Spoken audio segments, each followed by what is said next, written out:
What's up, everybody? I'm back again right at the end of the month as usual, but I have another cool update, another couple of box sets, plus one individual release that wasn't with one of the box sets here. Had to correct that and go out and get it. I'll let you know what we're getting into here in a second, but first, music for today is Trichomoniasis, like experimental brutal death metal noise sort of deal from Ukiah, California.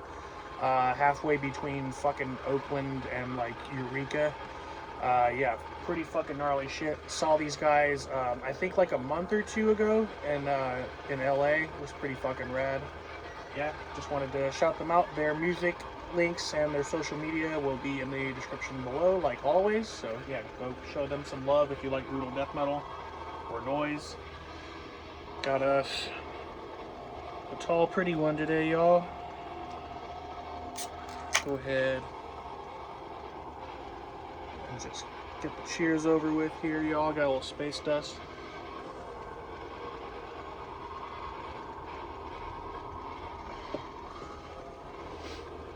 IPA haters be damned. Cheers once again, y'all.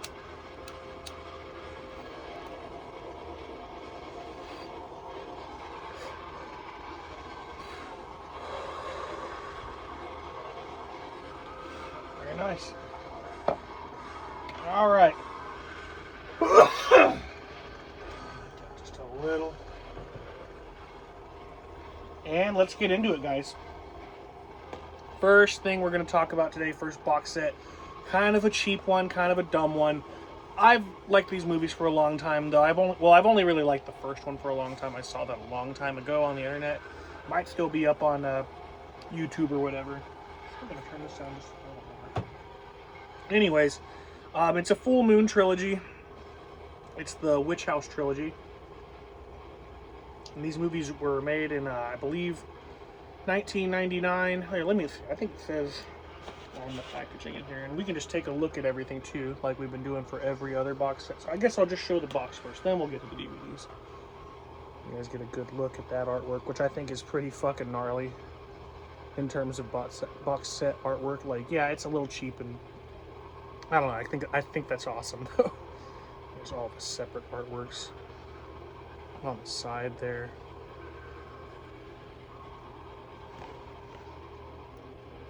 Some synopsis on the back.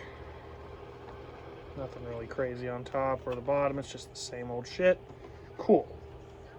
And then we'll get to the first one here. How about that? We'll just go through them. Really cool artwork on this. This is Witch House from 1999, indeed. That's kind of why I put these two box sets together for this update, is because they both start in the year 1999 and then continue on a bit. Cool. As long as it's not an ad. So yeah, this is like classic Full Moon fare. They really like got into their heyday, I think, or probably the end of their heyday with these. Like, it's evident, you know, that the series just completely falls apart as it goes. But I really gotta say, I did like this first one a lot. As far as like haunted house and like witch movies go, this one's actually a lot of fun. There's some slashing and gashing. There's lots of supernatural fun. There's a lot of cheesy effects. There's a lot of good effects actually here. The acting is atrocious, which you can expect from a Full Moon movie, and honestly, that's a big part of it for me. I really enjoy that sort of shit. So yeah, I would say Witch House is just like textbook good Full Moon, in my opinion. Like, it's not great, it's just good Full Moon. It's enough to like keep you entertained, keep your fucking head from, you know, your brain from wandering, I guess, you know. But yeah, I think it's better than a lot of other trash that Full Moon has put out. So, love this first film, always have. It's got, you know, lots of cool shots on the back from the movie. This glare is so shitty. Yeah, I don't know what to do about it. Disc art as well. Love me some disc art. So yeah, that first one, awesome. Next we have Witch House 2, Blood Coven.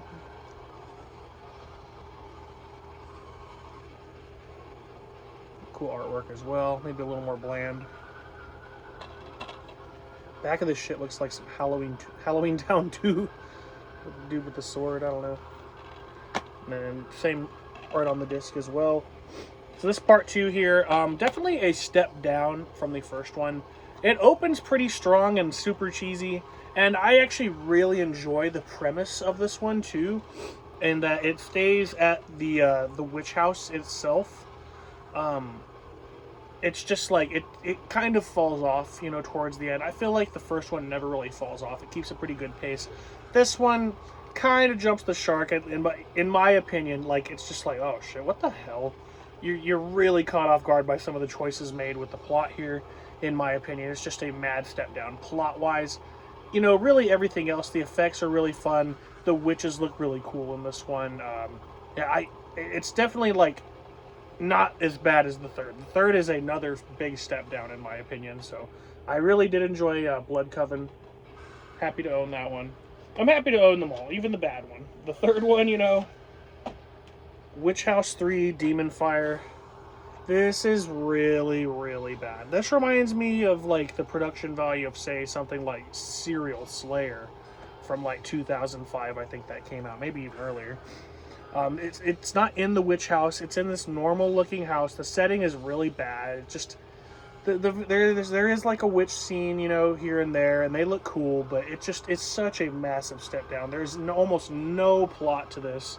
It is really, really stupid, and yeah, I would have never owned it if not for buying it in the box set. I think. I mean, I'm a completist. I would have hunted it down no matter what, but I'm happy to have it here. You know. As part of this, you know, it's a lot easier for me to justify it when they come together, so it is what it is. It's not great. I've watched it a few times just to make sure there's not anything I really like about it, and no, there's not. It's like, it's not very good, the third one, but I do like the first two well enough, so there it is. Full Moon. You got some more of my money, fuckers. Charles Band is the king. Okay, guys, we're gonna get even cheesier, like, and even schlockier and even cheaper. We have some David Sterling goodness, and there's two pieces here. They are for the same series, unofficially. So we'll get into that a little bit. Let's open this up. I'll put you right here. See what we got in here. Here, I'll show you the artwork a little better. Pretty cool, like a plethora of the clown masks from the movie. Spines all pretty much say the same thing. It's just a Camp Blood collection, the complete Camp Blood collection, even though it's not anymore, and I'm actually missing two films that I don't know how to get a hold of. So, if anybody knows how to get the last two Camp Blood films, I think it's Camp Blood Clown Shark and Camp Blood Christmas. I think those are the only two I don't have at this point. And they came out after this was pressed, so I think they're not even on the Wikipedia or anything about this yet, you know, like this is some really, really like downtrodden SOVs, you know, sort of shit, most of it. Let's get into it. Oh, I'll show you the end. It's got a big, nice plump ass on the back. Very cool. Okay, let's get it. Box down, you guys have all seen that. Next things we'll look at is we'll just look at all. We'll just go through one case at a time. Like, we'll show these together because there's a trilogy. Okay, guys. We have Camp Blood 1 and 2 here, and then Within the Woods, which is technically Camp Blood 3. This came out on its own though, and it's never really included in this collection for some reason. It is definitely listed sort of as its own thing, but it definitely serves as the third Camp Blood film because Camp Blood is in the film. Like, it's the same sort of thing, same sort of clown mask at Camp Blood. The premise is literally like curtailing off of these first two movies. So it is, even though unofficial, it is a proper sequel to these movies. What I can say about these, I'll just go with first and second first here. The first one I've owned for a long time, and it is a rental store trash, to say the least. It is a 1999 SOV rental store trash slasher, and, you know, there's a clown masked killer at a campground murdering people. Really, like, as a slasher fan and a diehard slasher fan, what more do I need? I love that movie. I've owned it for a long time because I got a copy of it at a record store years and years ago when I was a teenager. And yeah, Love that film. Didn't really know there was any others. I found out there was a second one and a third one from somebody I had talked to at a convention at some point. But even they didn't know about all the Polonia Brothers sequels that have come out since. So, this first one here, a lot of fun. It is cheesy. It is dumb. It's definitely like far from the worst in the series. You know, like things go up and down with this series. But no, it's a solid, perfect place to start. The second one definitely is a step down.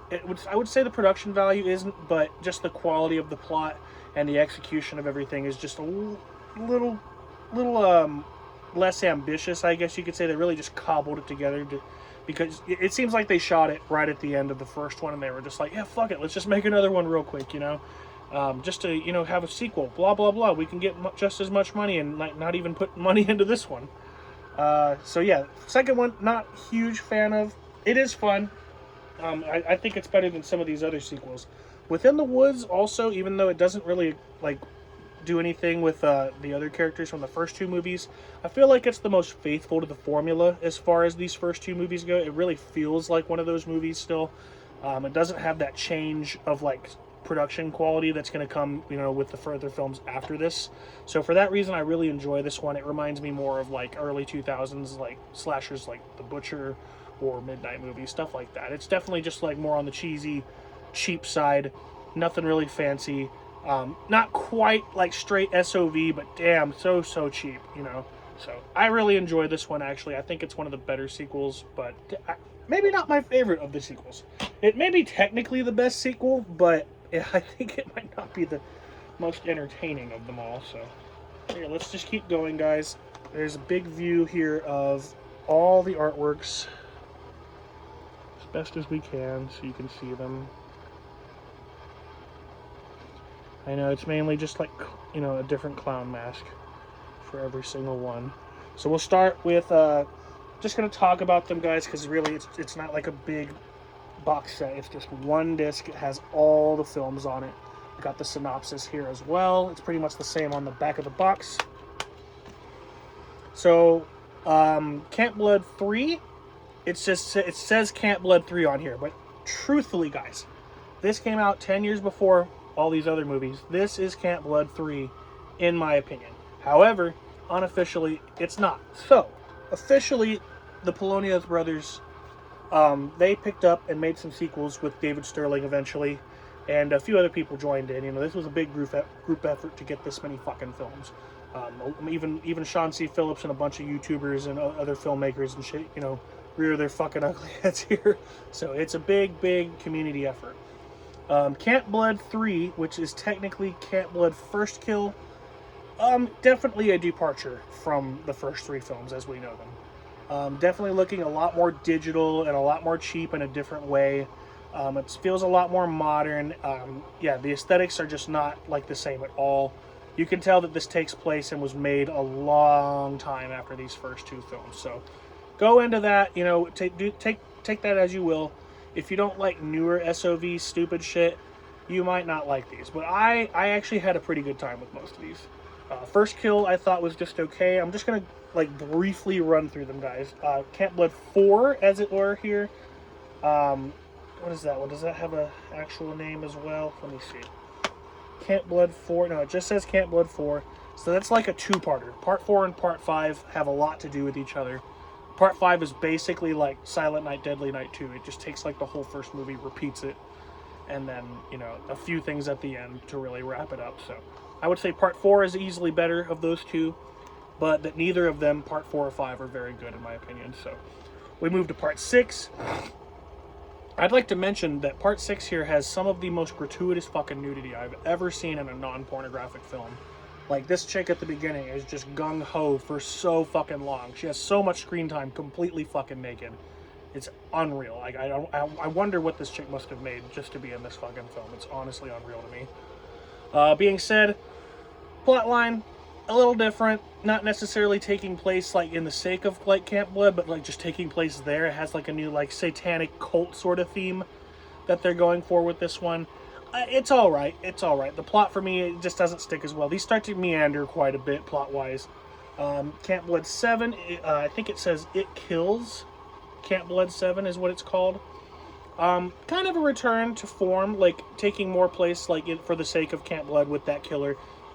To be noted, the killer seems to change quite a few times, or like be killed by a new killer, and then they have their own new legacy quite a few times in this fucking series. So it's pretty hard to follow.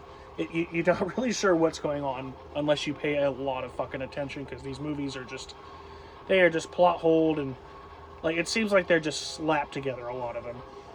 So Camp Blood 7, definitely a return to form, some fun gore in pretty much all of these, but I gotta say a lot of it is just the same thing over and over, so, you know, take what I say with a grain of salt. There is a lot of violence in this, a lot of it is really stupid, a lot of it is really just the same thing over and over. A couple, like, really creative, cool things here and there, though, I will say. Camp Blood 8, definitely, like, I feel like the last film that really feels like a true sequel. Most of these other ones seem to, they feel more like a spin-off sort of deal. So, Camp Blood 8 Revelations, same sort of deal. Volleyball player stranded at the fucking campground, getting killed by a clown murderer. But there's like other murderers and other fucking villains afoot in this movie, and like there's so much sexual deviancy, unreal amounts of sexual deviancy in this 8th film. Really, really funny. So. Next up, we have Ghost of Camp Blood. It's kind of like trying to take the piss out of like Ghost Adventures and stuff, and like paranormal investigation shows like that. First half of it, they treat it like kind of like a real movie, and then you sort of get like that documentary style at some points, but it never really goes full, you know, mockumentary sort of deal like that. It always seems more of just like a movie. It's not bad. They start to really lose me here. Same with Children of Camp Blood. Like, it definitely takes the first premise, but it doesn't feel like, it's starting to lose its luster here.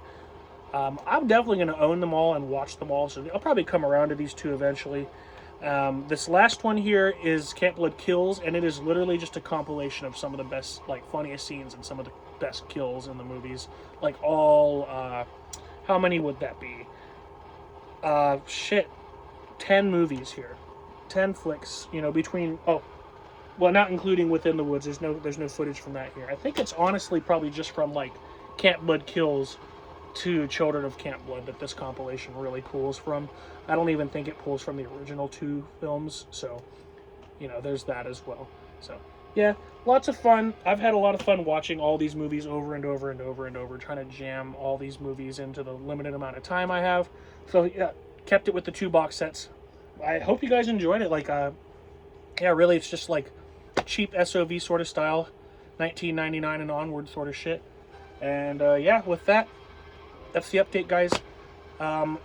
Probably gonna go for one more month of box sets, and then we will start doing some genre and era based videos. And if you guys want to see anything particular, just let me know and I can set something up. So yeah, just let me know if you guys want to do anything different.